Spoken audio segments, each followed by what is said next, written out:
قد نرى تقلب وجهك في السماء فلنولينك قبلة ترضاها فول وجهك شطر المسجد الحرام وحيث ما كنتم فولوا وجوهكم شطره وإن الذين أوتوا الكتاب ليعلمون أنه الحق من ربهم وما الله بغافل عما يعملون. Baik sahabat Quran dimanapun berada, kali ini kita akan bahas lagi dan menguraikan hukum tajwid pada surah Al-Baqarah ayat 144. Baik, mari kita perhatikan ketika melafalkan lafal qad nara taqalluba wajhik. Pantulkan bunyi suara huruf dal ketika ia berharakat sukun. Pada lafal qad ada huruf dal yang berharakat sukun. Maka pantulkanlah bunyinya qad, ya, qad. Hati-hati kesalahan yang terjadi dalam membaca bacaannya, yaitu bacaan memantul ini diistilahkan dalam ilmu tajwid yang namanya qalqalah. Kesalahannya apa? Kesalahannya tidak memantul, maka dia salah dalam membacanya. Contoh qad nara taqalluba wajhika, itu salah. Tapi yang betul bagaimana? Qad nara. Kesalahan yang kedua biasanya menambahkan hamzah. Qad nara, seperti itu, dan putus suaranya, padahal tidak boleh diputus suaranya. Pada lafal ra ini bukan naroya, ya. Ada alif di atas huruf ya ini menandakan alifnya itu panjang untuk ra, bukan untuk ya. Dan ya di sini untuk bentuk rosem penulisan, yang dimana naro, ya, dia alif yang dia alif manqusah atau mamdudah, ya, namanya qad nara taqalluba wajhika. Sama pada lafal wajhika juga harus memantul karena ia bacaan qalqalah. Kemudian pada lafal fis samai, fissa, nah di sini ada alif lam, kita kenal dengan namanya alif lam syamsiyah. Alif lam syamsiyah yaitu alif lam yang tertulis dan kemudian diidghamkan kepada huruf setelahnya, yaitu huruf sin, sehingga sinnya berharakat tasdid. Kemudian pada lafal as-samai, panjangkan bunyi ma karena ia dihukumi dengan bacaan mad wajib muttasil. Terjadi sebab karena adanya hamzah yang datang setelah huruf mad berupa alif. Maka bunyi suara ma dipanjangkan 4 atau 5 harokat. Kemudian pada lafal falanuwalliyannaka qiblata, pada lafal yanna, tahan bunyi suara nunnya pada lafal falanuwalliyanna karena ia termasuk bacaan gunnah dengan menahan bunyi suara n-nya atau bunyi suara nunnya sepanjang 2 harokat.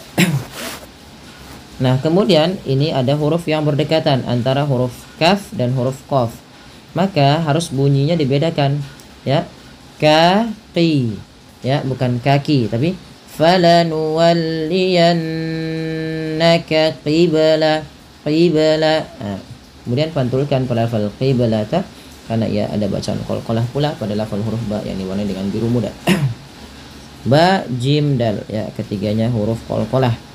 Kemudian falanuwalliyannaka qiblatan tardaha, tanta. Samarkan bunyi suara tan ketika bertemu dengan huruf ta. Maka di sini tanwinnya diwarnai dengan warna hijau, yang artinya apa? Dia dibaca dengan bacaan ikhfa hakiki, yaitu dengan menyamarkan bunyi tannya kepada huruf ta. Jadi tidak lagi qiblatan tardaha, tapi samarkan makhraj langsung kata qiblatan ta, qiblatan ta, dan tidak juga dibaca qiblatang ta, enggak, tapi qiblatan tardaha. Ra apabila didahului dengan huruf fathah maka dibaca dengan ra tafkhim. Ra yang dibaca dengan tebal ya sahabat fillah. Kemudian dha ini alif untuk idgham, ha keduanya mad tabi'i. Kemudian falanuwalliyan mafawalli wajhaka syatral masjidil haram. Wajhaka dan syatra pantulkan kedua-duanya karena ia bacaan qalqalah. Kesalahan yang terjadi kalau baca qalqalah tadi sudah kami sebutkan, yaitu ketika adanya huruf qalqalah jim, ta, dal, ba, kemudian qaf gitu ya, maka dia wajib dipantulkan. Al Masjidil Haram, kedua al di sini dimasukkan kategori alif lam qamariyah, dibaca dengan jelas suara lamnya. Kemudian karena kita waqaf pada lafal al haram, maka ini kita baca dengan bacaan mad alif disukun. Kita boleh milih 2, 4 atau 6 harokat. Fawalli wajhaka syatral masjidil haram. Nah, tapi kita ngambil yang 4 ya. Lanjut.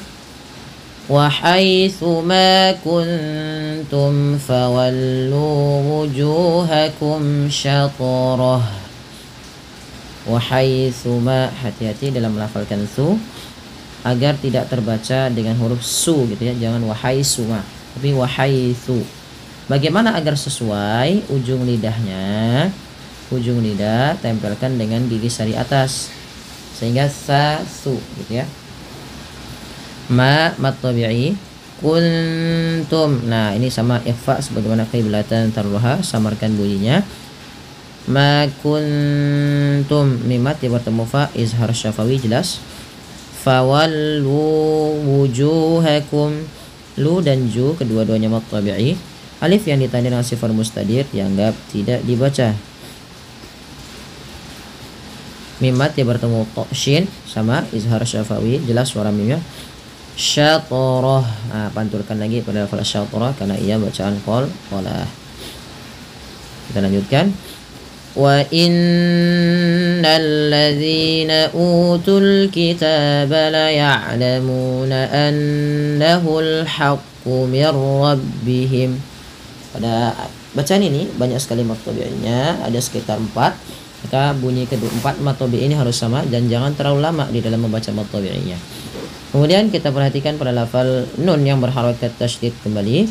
Ini ada bacaan guna, cara membacanya menahan bunyi suara n-nya atau bunyi suara nun-nya sepanjang 2 harakat. Wa inna baru dilepas ya.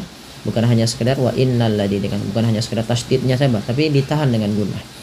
Wa innal ladzina utul kitab.